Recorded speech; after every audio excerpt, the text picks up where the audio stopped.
ओम शांति 7 मे 2024 प्रातः मुरली बाबा कहते मीठे बच्चे जदि बाबा ठारू करेंट अर्थात शक्ति प्राप्त करने चाहूछ तेबे सेबारे लगी जाओ। जो पिला माने सबकिछि त्याग करी बाबा सेबारे लगी रही थांती सही माने ही प्रिय होई जांती एवं हृदय रे स्थान पाई थांती। जदि बाबा ठारू करेंट अर्थात शक्ति प्राप्त करिबा पई चाहूछ तेबे सेबारे लगी जाओ। जो पिला माने सबकिछि त्याग करी बाबा सेबारे लगी रही थांती सही माने ही प्रिय होई जांती एवं हृदय रे स्थान पाई थांती। प्रश्न पिला मानकर स्थायी खुशी काहींकी रहुनाही एहार मुख्य कारण कौन? पिला मानकर स्थायी खुशी काहींकी रहुनाही एहार मुख्य कारण कौन? उत्तर जोग करिबा समय रे बुद्धि एणे तेणे घुरुथाए। स्थिर बुद्धि न हेबा कारणरू खुशीर अनुभव करि पारंती नाही।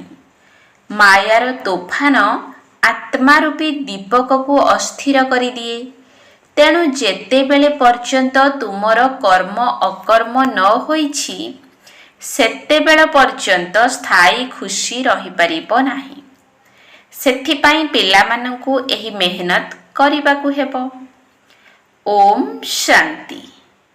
जेते बेले ओम शांति कहउछंती सेते बेले बहुत उल्लासर सहित कहउछंती आमे आत्मा शांत स्वरूप अटु। एहार अर्थ केते सहज। बाबा एवं दादा मध्य ओम शांति कहउछंती। बाबा कहउछंती मु परम आत्मा, दादा कहउछंती मु आत्मा अटे। तुमे माने समस्ते तारका अट। तेबे सबु तारका मानकर पिता मध्य रहिबा दरकार ना। गायन मध्य रहिछि सूर्य चंद्र एवं भाग्यवान तारका। तुमे माने सबुठारु भाग्यवान तारका अट। एथिरे मध्य क्रमानुसारे अछंती जेपरी राति रे चंद्रमा देखा जाई थाए पुणी तारका मध्य रे केही बहुत क्षीण केही पुणी उज्ज्वल होई थांती केही पुणी चंद्रमा आगरे रही थांती। तारका अटंती ना। तुमे माने मध्य ज्ञान तारका अट। तुमर भ्रुकुटी रे आश्चर्यजनक तारका चिकमिक करुछि। बाबा कहउछंती एही तारका बहुत चमत्कार अटंती। प्रथमतः एते छोट बिंदु जहा विषय रे केही भी जानि नाहंती आत्मा ही शरीर द्वारा अभिनय करि थाए। एहा बहुत आश्चर्य अटे। तेबे तुम भितरे मध्य क्रमानुसारे रहिछंती किए किपरि तो आउ किए आउ किपरि होई थांती। बाबा सेही मानकु मने पकाउछंती जेउ तारका माने बहुत चिकिमिक करुछंती बहुत सेवा करुछंती सेमानकु बाबांक ठारू करेंट मध्य मिली थाए जहा द्वारा तुमर बैटरी भरी थाए। तेबे तम प्रधान सतो प्रधान हेबा पाई पुरुषार्थर क्रम अनुसारे बाबांक ठारू सर्च लाइट मिली थाए। बाबा कहउछंती जेउ माने मो पाई सब किछि त्याग करी सेबारे लागी रही थांती सेमाने बहुत स्नेही होई जांती। सेमाने बाबांकर हृदय रे मध्य रही थांती। बाबा दिल नेला वाला अटंती ना। सेति पाई दिलवाला मंदिर मध्य रहिछि ना। तेबे दिलवाला बा दिल नेला वाला मंदिर काहार दिल नेला वाला तुमे देखिछ ना। प्रजापिता ब्रह्मा बसिछंती। निश्चित तांको शरीर रे शिव बाबांकर प्रवेशता हेउछि एवं तुमे देखुछ मध्य उपरे स्वर्गर स्थापना मध्य हेउछि। तळे पिला माने तपस्या रे बसिछंती। एहा कुद केवल छोट मॉडल रूप रे तयारी करिछंती। तेणु जेउ माने बहुत भल सेवा करुछंती बहुत सहयोगी होई थांती महारथी घोड़ा सवार पदातिक अछंती ना। एही मंदिरर स्मारकी बहुत सुंदर सठिक रूप रे तयारी होईछि। ତୁମେମାନେ କହୁଛ ତାହା ଆମର ହିଁ ସ୍ମାରକୀ ଅଟେ। ଏବେ ତୁମକୁ ଜ୍ଞାନର ଆଲୋକ ମିଳୁଛି, ଆଉ କାହାର ବି ଜ୍ଞାନର ତୃତୀୟ ନେତ୍ର ନାହିଁ। ଭକ୍ତି ମାର୍ଗରେ ମନୁଷ୍ୟମାନଙ୍କୁ ଯାହା ଶୁଣାଇଥାନ୍ତି ତାହା ସତ୍ ସତ୍ ବୋଲି କହିଥାନ୍ତି। ବାସ୍ତବରେ ତାହା ମିଥ୍ୟା, କିନ୍ତୁ ତାକୁ ସତ ବୋଲି ଭାବୁଛନ୍ତି। ଏବେ ସତ୍ୟ ବାବା ତୁମକୁ ସତ୍ୟ କଥା ଶୁଣାଉଛନ୍ତି, ଯାହାଦ୍ୱାରା ତୁମେମାନେ ବିଶ୍ୱର ମାଲିକ ହେଉଛ। ବାବା ତୁମକୁ କିଛି ବି ମେହନତ କରାଉନାହାନ୍ତି। ସାରା ବୃକ୍ଷର ରହସ୍ୟ ତୁମ ବୁଦ୍ଧିରେ ରହିଗଲାଣି। ବାବା ତ ତୁମକୁ ବହୁତ ସହଜ ଭାବରେ ବୁଝାଉଛନ୍ତି, କିନ୍ତୁ ତୁମକୁ ସମୟ କାହିଁକି ଲାଗୁଛି? ଜ୍ଞାନ ଅଥବା ସମ୍ପତ୍ତି ନେବାରେ ସମୟ ଲାଗିନଥାଏ, ପବିତ୍ର ହେବାରେ ହିଁ ସମୟ ଲାଗିଥାଏ। ମୁଖ୍ୟ କଥା ହେଲା ଯୋଗର ଯାତ୍ରା। ଏଠାକୁ ତୁମେମାନେ ଆସୁଛ, ତେଣୁ ଏଠାରେ ଯୋଗର ଯାତ୍ରା ପ୍ରତି ଅଧିକ ଧ୍ୟାନ ଦିଆଯାଇଥାଏ। ଘରକୁ ଗଲେ ଏତେ ଧ୍ୟାନ ରହିନଥାଏ। ଏଠାରେ ସମସ୍ତେ କ୍ରମାନୁସାରେ ଅଛନ୍ତି। କେହି କେହି ଏଠାରେ ବସିଥିବା ସମୟରେ ବୁଦ୍ଧିରେ ନିଶା ରହିଥାଏ ଯେ ଆମେ ବାବାଙ୍କର ସନ୍ତାନ, ସିଏ ଆମର ପିତା। ଏଠାରେ ଅବିନାଶୀ ବାବା ଏବଂ ଆମେ ପିଲାମାନେ ବସିଛୁ। ତୁମେମାନେ ଜାଣିଛ ବାବା ଏହି ଶରୀରରେ ଆସିଛନ୍ତି, ଦିବ୍ୟ ଦୃଷ୍ଟି ଦେଇ ସେବା କରୁଛନ୍ତି। ତେଣୁ ସେହି ଜଣକୁ ହିଁ ମନେ ପକାଇବା ଦରକାର। ଆଉ କେଉଁଆଡ଼େ ବୁଦ୍ଧି ଯିବା ଉଚିତ ନୁହେଁ। ସନ୍ଦେଶୀ ପୁରା ଖବର ଦେଇପାରିବେ ଯେ କାହାର ବୁଦ୍ଧି ବାହାରେ ଘୁରୁଛି, କିଏ କ'ଣ କରୁଛନ୍ତି, କିଏ ଢୁଳାଉଛନ୍ତି, ସବୁ କହିଦେଇ ପାରିବେ। ବାବା କହୁଛନ୍ତି, ଯେଉଁ ତାରକାମାନେ ବହୁତ ସେବାଧାରୀ ଅଟନ୍ତି, ମୁଁ ତାଙ୍କୁ ହିଁ ଦେଖିଥାଏ। ଏହା ହିଁ ବାବାଙ୍କର ସ୍ନେହ ଅଟେ ନା। ସେବାଧାରୀ ପିଲାମାନେ ସ୍ଥାପନାରେ ମଧ୍ୟ ସହଯୋଗୀ ହୋଇଥାନ୍ତି। ଅବିକଳ କଳ୍ପ ପୂର୍ବ ଭଳି ଏହି ରାଜଧାନୀ ସ୍ଥାପନ ହେଉଛି। ଅନେକ ଥର ହୋଇଛି ମଧ୍ୟ। ଡ୍ରାମାର ଚକ୍ର ଘୂରି ଚାଲିଛି। ଏଥିରେ ଚିନ୍ତା କରିବାର ମଧ୍ୟ କୌଣସି କଥା ନାହିଁ। ଆମେ ବାବାଙ୍କ ସାଥିରେ ଅଛୁ ନା, ତେଣୁ ସଙ୍ଗର ରଙ୍ଗ ଲାଗିଯାଉଛି, ଚିନ୍ତା କମ୍ ହୋଇଯାଉଛି। ଏହିଭଳି ଡ୍ରାମା ରଚନା ହୋଇଛି। ବାବା ପିଲାମାନଙ୍କ ପାଇଁ ସ୍ୱର୍ଗର ରାଜଧାନୀ ଆଣିଛନ୍ତି। ବାବା କେବଳ କହୁଛନ୍ତି, ମିଠା ମିଠା ସନ୍ତାନମାନେ, ପତିତରୁ ପାବନ ହେବା ପାଇଁ ବାବାଙ୍କୁ ମନେ ପକାଅ। ଏବେ ତୁମକୁ ଶାନ୍ତିଧାମ ଯିବାକୁ ହେବ, ଯେଉଁଥିପାଇଁ ତୁମେମାନେ ଭକ୍ତି ମାର୍ଗରେ ଡାକୁଥିଲ, କିନ୍ତୁ ଏହାଦ୍ୱାରା କେହି ଜଣେ ହେଲେ ବି ଯାଇପାରିବେ ନାହିଁ। ଏବେ ବାବାଙ୍କୁ ମନେ ପକାଇ ସ୍ୱଦର୍ଶନ ଚକ୍ର ଘୁରାଅ। ବାବା ଏବଂ ସତ୍ୟ ଯୁଗକୁ ମନେ ପକାଅ। ତୁମେମାନେ ବାବାଙ୍କୁ ମନେ ପକାଇ 84 ଜନ୍ମର ଚକ୍ରକୁ ବୁଦ୍ଧିରେ ମନେ ପକାଅ। ଆତ୍ମା ଭିତରେ 84 ଚକ୍ରର ଜ୍ଞାନ ରହିଛି। ତେବେ ରଚୟିତା ଏବଂ ରଚନାର ଆଦି ମଧ୍ୟ ଅନ୍ତକୁ କେହି ବି ଜାଣିନାହାନ୍ତି। ତୁମେମାନେ ହିଁ ଜାଣିଛ, ତାହା ମଧ୍ୟ ପୁରୁଷାର୍ଥର କ୍ରମ ଅନୁସାରେ। ସକାଳୁ ଉଠି ବୁଦ୍ଧିରେ ଏହି ସବୁ କଥା ସ୍ମୃତିରେ ଆଣ। ଏବେ ଆମେ 84 ଜନ୍ମର ଚକ୍ର ପୂରା କରିଛୁ। ଏବେ ଆମକୁ ଘରକୁ ଯିବାକୁ ହେବ। ସେଥିପାଇଁ ଏବେ ବାବାଙ୍କୁ ମନେ ପକାଇବାକୁ ହେବ। ତାହା ହେଲେ ତୁମେ ଚକ୍ରବର୍ତ୍ତୀ ରାଜା ହୋଇଯିବ। ଏହା ତ ବହୁତ ସହଜ ନା, କିନ୍ତୁ ମାୟା ତୁମକୁ ଭୁଲାଇ ଦେଉଛି। ମାୟାର ତୋଫାନ ଆସୁଛି ନା, ଯାହାକି ଆତ୍ମା ରୂପୀ ଦୀପକକୁ ହଇରାଣ କରିଦେଉଛି। ମାୟା ବହୁତ ଶକ୍ତିଶାଳୀ, ଏତେ ଶକ୍ତିଶାଳୀ ଯେ ପିଲାମାନଙ୍କୁ ମଧ୍ୟ ଭୁଲାଇ ଦେଉଛି। ତେଣୁ ସେହି ଖୁସି ସ୍ଥାୟୀ ହୋଇ ରହୁନାହିଁ। ତୁମେ ବାବାଙ୍କୁ ମନେ ପକାଇବାକୁ ବସୁଛ, ବସୁ ବସୁ ବୁଦ୍ଧି ଅନ୍ୟ ଆଡ଼କୁ ଚାଲିଯାଉଛି। ଏସବୁ ହେଉଛି ଗୁପ୍ତ କଥା। ଯେତେ ଚେଷ୍ଟା କଲେ ମଧ୍ୟ ବାବାଙ୍କୁ ସ୍ମରଣ କରିପାରିବେ ନାହିଁ। ଏହିଭଳି କାହାର ବୁଦ୍ଧି ବୁଲି ବୁଲି ସ୍ଥିର ହୋଇଯାଇଥାଏ ତ, କାହାର ପୁଣି ତୁରନ୍ତ ସ୍ଥିର ହୋଇଯାଏ। ଆଉ କେତେ ଜଣଙ୍କର ଯେତେ ଚେଷ୍ଟା କଲେ ମଧ୍ୟ ବୁଦ୍ଧିରେ କିଛି ବି ରହିନଥାଏ। ଏହାକୁ ମାୟାର ଯୁଦ୍ଧ ବୋଲି କୁହାଯାଉଛି। କର୍ମ ଅକର୍ମ କରିବା ପାଇଁ କେତେ ପରିଶ୍ରମ କରିବାକୁ ପଡୁଛି। ସେଠାରେ ରାବଣ ରାଜ୍ୟ ହିଁ ନାହିଁ। ତେଣୁ କର୍ମ ବିକର୍ମ ମଧ୍ୟ ହୋଇନଥାଏ।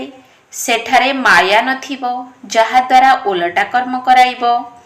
ଏହା ରାବଣ ଏବଂ ରାମଙ୍କର ଖେଳ।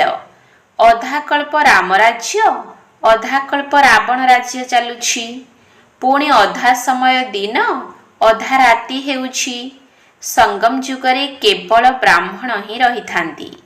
ଏବେ ତୁମେ ବ୍ରାହ୍ମଣମାନେ ହିଁ ଜାଣୁଛ ରାତ୍ରି ଶେଷ ହୋଇ ଦିନ ହେବାକୁ ଯାଉଛି। ଶୂଦ୍ର ବର୍ଣ୍ଣବାଲା ଏକଥା ବୁଝିପାରୁନାହାନ୍ତି। ମନୁଷ୍ୟମାନେ ବହୁତ ବଡ଼ ପାଟିରେ ଭକ୍ତି ଆଦିର ଗୀତ ଗାଇଥାନ୍ତି। ତୁମକୁ ଆବାଜରୁ ଉର୍ଦ୍ଧ୍ୱକୁ ଯିବାକୁ ହେବ। ତୁମେ ବାବାଙ୍କର ସ୍ମୃତିରେ ହିଁ ମସ୍ତ ରହୁଛ। ଆତ୍ମାକୁ ବର୍ତ୍ତମାନ ଜ୍ଞାନର ତୃତୀୟ ନେତ୍ର ମିଳିଛି। ଆତ୍ମା ଜାଣୁଛି ଯେ ଏବେ ମୋତେ ବାବାଙ୍କୁ ମନେ ପକାଇବାକୁ ହେବ। ଭକ୍ତି ମାର୍ଗରେ ଶିବ ବାବା ତ କହି ଆସିଛନ୍ତି। ବାବାଙ୍କର ମନ୍ଦିରରେ ଶିବଙ୍କୁ ବାବା ବୋଲି ନିଶ୍ଚିତ କହିଥାନ୍ତି। କିନ୍ତୁ ତାଙ୍କ ପାଖରେ ଜ୍ଞାନ କିଛି ବି ନାହିଁ। ଏବେ ତ ତୁମମାନଙ୍କୁ ଜ୍ଞାନ ମିଳିଛି। ସେ ହେଉଛନ୍ତି ଶିବ ବାବା। ଏହା ତାଙ୍କର ଚିତ୍ର। ସେମାନେ ତ ଲିଙ୍ଗ ହିଁ ଭାବୁଛନ୍ତି। ଏବେ ତ ତୁମକୁ ଜ୍ଞାନ ମିଳିଛି। ଭକ୍ତମାନେ ଲିଙ୍ଗ ଉପରେ ଯାଇ ପାଣି ଢାଳିଥାନ୍ତି। ବାବା ତ ନିରାକାର ଅଟନ୍ତି। ଯଦି ନିରାକାରଙ୍କ ଉପରେ ପାଣି ଢାଳିବ, ତେବେ ସିଏ କ'ଣ କରିବେ? ଯଦି ସାକାର ହୋଇଥାନ୍ତେ, ତେବେ ସ୍ୱୀକାର ମଧ୍ୟ କରିଥାନ୍ତେ। କିନ୍ତୁ ନିରାକାରଙ୍କ ଉପରେ କ୍ଷୀର ଢାଳିଲେ ସିଏ କ'ଣ କରିବେ? ବାବା କହୁଛନ୍ତି, କ୍ଷୀର ଆଦି ଯାହା ଢାଳୁଛ, ତାକୁ ତୁମେମାନେ ହିଁ ପିଉଛ। ଭୋଗ ଆଦି ମଧ୍ୟ ତୁମେ ଖାଉଛ। ଏଠାରେ ମୁଁ ସମ୍ମୁଖରେ ଅଛି ନା? ଆଗରୁ ପରୋକ୍ଷରେ କରୁଥିଲ, ଏବେ ପ୍ରତ୍ୟକ୍ଷରେ କରୁଛ। ବାବା ତଳକୁ ଆସି ଅଭିନୟ କରୁଛନ୍ତି। ପିଲାମାନଙ୍କୁ ସର୍ଚ୍ଚ ଲାଇଟ୍ ଦେଉଛନ୍ତି। ପିଲାମାନେ ଭାବୁଛନ୍ତି ମଧୁବନକୁ ବାବାଙ୍କ ପାଖକୁ ନିଶ୍ଚିତ ଭାବରେ ଆସିବା ଦରକାର। ସେଠାରେ ଆମର ଆତ୍ମା ରୂପକ ବ୍ୟାଟେରୀ ଭଲ ଭାବରେ ଚାର୍ଜ ହୋଇଥାଏ। ଘରେ ତ ଗୋରଖ ଧନ୍ଦା ଆଦିରେ ଅଶାନ୍ତି ହିଁ ଅଶାନ୍ତି ଲାଗି ରହିଛି। ବର୍ତ୍ତମାନ ସାରା ବିଶ୍ୱରେ ଅଶାନ୍ତି ରହିଛି।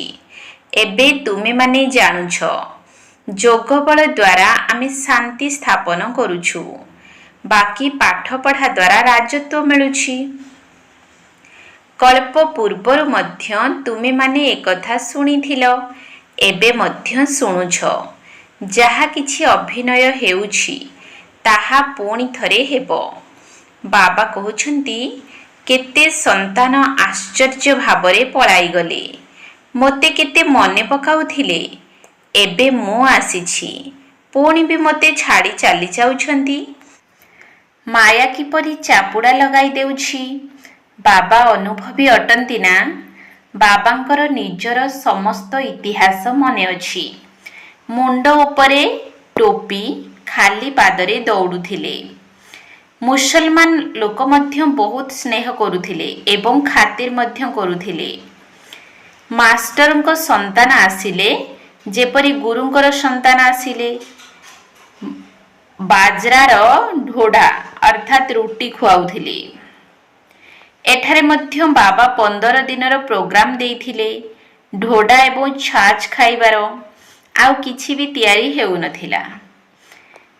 ରୋଗୀ ଆଦି ସମସ୍ତଙ୍କ ପାଇଁ ଏହା ହିଁ ତିଆରି ହେଉଥିଲା।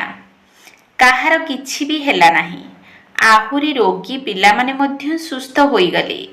ଦେଖୁଥିଲେ ଆସକ୍ତି ତୁଟିଛି ନା ନାହିଁ। ଏହା ହେବା ଉଚିତ ନୁହେଁ, ବା ଏହା ହେବା ଦରକାର। ଚାହିଁବାକୁ ଚୋହରା ଜମାଦାର କୁହାଯାଏ। ଏକଥା ବାବା କହୁଛନ୍ତି। ମାଗିବା ଠାରୁ ମରିବା ଭଲ। ବାବା ହିଁ ଜାଣିଛନ୍ତି ପିଲାମାନଙ୍କୁ କ'ଣ ଦେବା ଦରକାର। ଯାହା କିଛି ଦେବାର ଥିବ ସିଏ ନିଜେ ହିଁ ଦେବେ। ଏସବୁ ଡ୍ରାମା ରଚନା ହୋଇଛି। ବାବା ପଚାରିଥିଲେ ନା, ବାବାଙ୍କୁ ଯେଉଁମାନେ ବାପା ଏବଂ ସନ୍ତାନ ବୋଲି ଭାବୁଛନ୍ତି, ସେମାନେ ହାତ ଉଠାଅ। ତେବେ ସମସ୍ତେ ହାତ ଉଠାଇଥିଲେ। ହାତ ତ ତୁରନ୍ତ ଉଠାଇ ଦେଉଛନ୍ତି। ଯେପରି ବାବା ପଚାରୁଛନ୍ତି, ଲକ୍ଷ୍ମୀ ନାରାୟଣ କିଏ ହେବେ? ତେବେ ତୁରନ୍ତ ହାତ ଉଠାଇ ଦେଉଛନ୍ତି। ଏହି ପାରଲୌକିକ ପିତାଙ୍କୁ ମଧ୍ୟ ନିଜର ସନ୍ତାନ ରୂପରେ ଗ୍ରହଣ କରିନେଉଛନ୍ତି। ଇଏ ତ ମାତା ପିତାଙ୍କର ବହୁତ ସେବା କରୁଛନ୍ତି, 21 ଜନ୍ମର ବର୍ଷା ଦେଉଛନ୍ତି।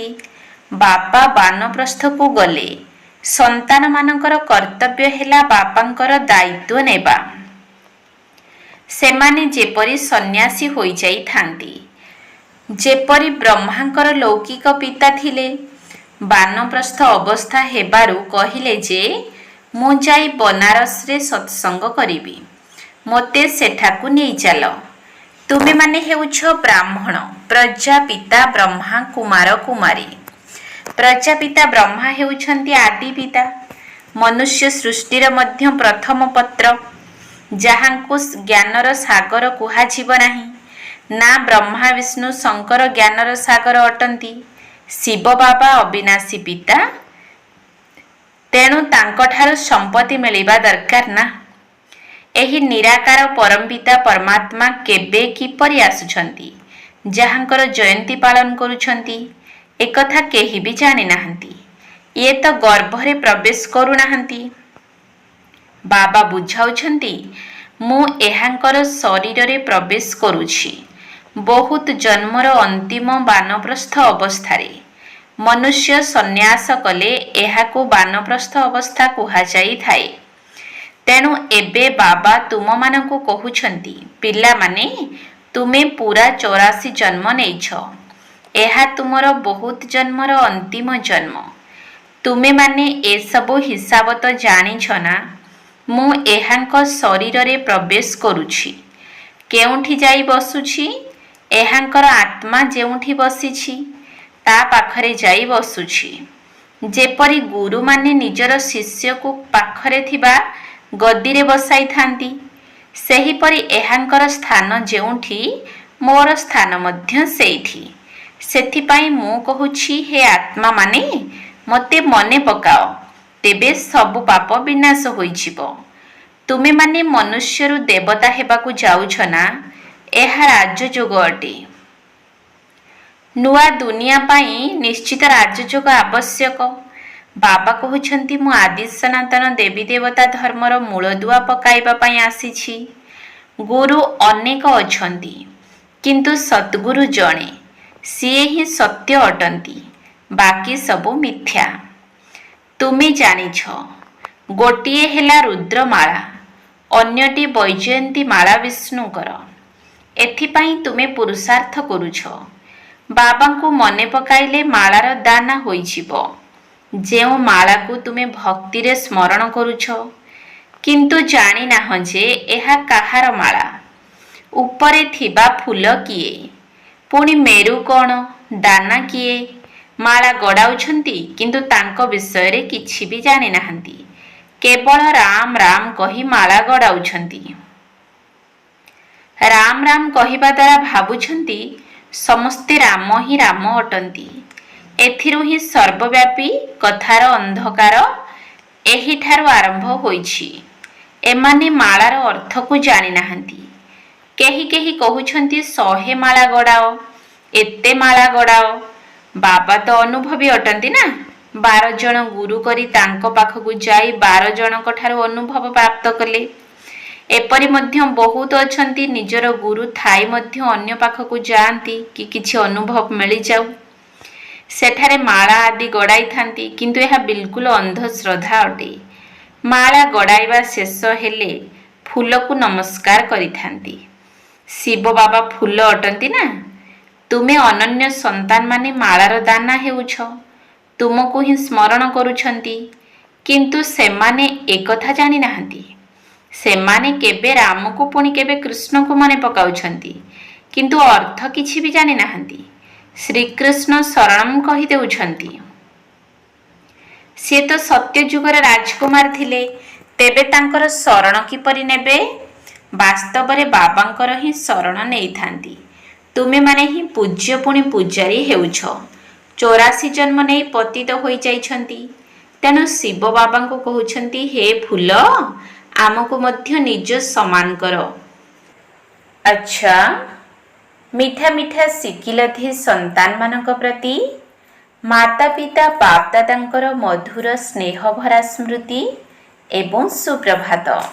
आत्मिक पितांकर आत्मिक संतान मानकु नमस्ते। आत्मिक संतान मानकर आत्मिक बाप दादांकु नमस्ते नमस्ते नमस्ते। सुप्रभात। धारणा पाई मुख्य सार। 1 नंबर पॉइंट, कौनसी प्रकारर इच्छा रखिबा उचित नुही। सबुथिरु आसक्ति तुटेई देबाकु हेबो। बाबा जहा खुआइबे, तुमको निर्देश मिलिछि, मागिबा ठारु मरिबा भलो। कौनसी प्रकारर इच्छा रखिबा उचित नुही। सबुथिरु आसक्ति तुटाई देबाकु हेबो। बाबा जहा खुआइबे, तुमको निर्देश मिलिछि, मागिबा ठारु मरिबा भलो। 2 number point, बाबांक Tharu search light अर्थात शक्तिशाली किरण नेबा पाई एकमात्र बाबांक सहित सच्चा स्नेह रखिबाकू हेबो। बुद्धिरे निशा रहू जे आमे तांकर संतान, सीए आमर पिता अटंती। तांकर सर्च लाइट द्वारा आमको तमह प्रधान रु सतो प्रधान हेबार अछि। बाबांक ठारु सर्च लाइट अर्थात शक्तिशाली किरण नेबा पाई एकमात्र बाबांक सहित सच्चा स्नेह रखिबाकू हेबो।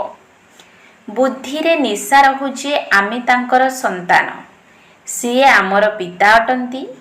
तांकर सर्च लाइट द्वारा आमको तम प्रधान रु सतो प्रधान हेबार अछि। वरदान, दयार भावना द्वारा निमित्त भावयुक्त होई सेवा करुथिबा सर्व आकर्षण मुक्त भव। दयार भावना द्वारा निमित्त भावयुक्त होई सेवा करुथिबा सर्व आकर्षण मुक्त भव। वर्तमान समय रे जेतेबेले कि सबु आत्मा माने थकी जाइछंती एवं निराश होई दया प्रार्थना करुछंती, सेतेबेले तुम भली दातांकर संतान माने निजर भाई भौणी मानक प्रति दयाशील हुओ। केही केते भी खराब होई थाउ ना काहेकि ता प्रति मध्य दयार भावना रहू, जहा द्वारा केबे भी घृणा बा ईर्ष्या बा क्रोधर भावना आसीब नाही। दयार भावना सहज रीति रे निमित्त भाव जाग्रत कराई देइथाय। मोहर आकर्षण दया कारणरु दया नुही, बरं प्रकृत दया भाव मोहर आकर्षण ठारु मुक्त करि दिए। काहेकि ना सेथिरे दैहिक स्मृतिर मिश्रण न थाए। स्लोगान, अन्य मानको सहयोग देबा ही निजर पुण्यर खाता जमा करिबा। अन्य मानको सहयोग देबा ही निजर पुण्यर खाता जमा करिबा। ओम शांति। बाबांक ए पाठ पढ़ा भारी नियारा। बाबांक ए पाठ पढ़ा भारी नियारा। चकित लागई तांक ज्ञानर धारा। बाबांक ए पाठ पढ़ा भारी नियारा। बाबांक ए पाठ पढ़ा भारी नियारा। जोगरे रहिले हेबु दुखरु पारी। खुशी रे जीबु घरकु फेरी। जोगरे रहिले हेबु दुखरु पारी।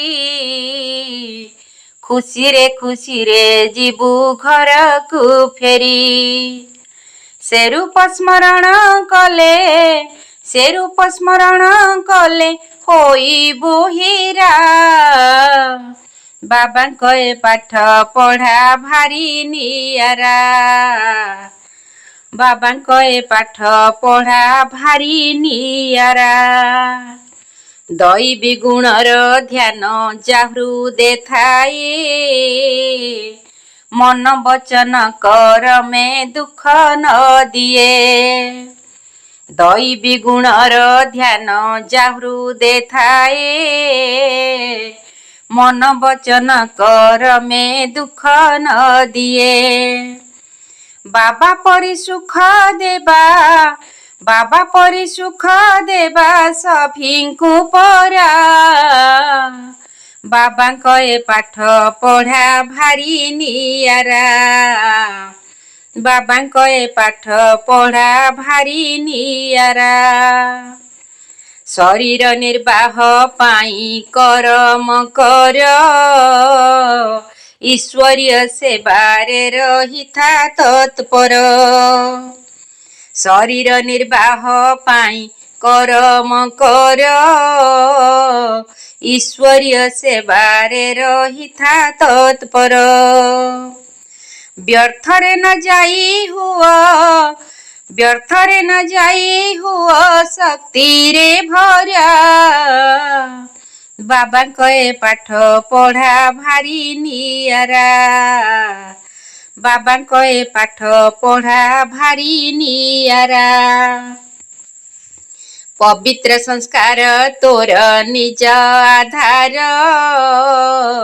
ବରଦାନ ଦେଇଛନ୍ତି ବାବା ଆମର।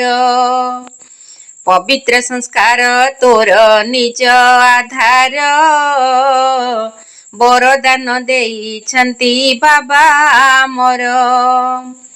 ନିମିତ୍ତ ଆତ୍ମା ଯେ ସେହି, ନିମିତ୍ତ ଆତ୍ମା ଯେ ସେହି ସେବାରେ ହୀରା। ବାବାଙ୍କ ଏ ପାଠ ପଢ଼ା ଭାରି ନିଆରା। ବାବାଙ୍କ ଏ ପାଠ ପଢ଼ା ଭାରି ନିଆରା। ଚକିତ ଲାଗଇ ତାଙ୍କ, ଚକିତ ଲାଗଇ ତାଙ୍କ ଜ୍ଞାନର ଧାରା। ବାବାଙ୍କ ଏ ପାଠ ପଢ଼ା ଭାରି ନିଆରା। ବାବାଙ୍କ ଏ ପାଠ ପଢ଼ା ଭାରି ନିଆରା।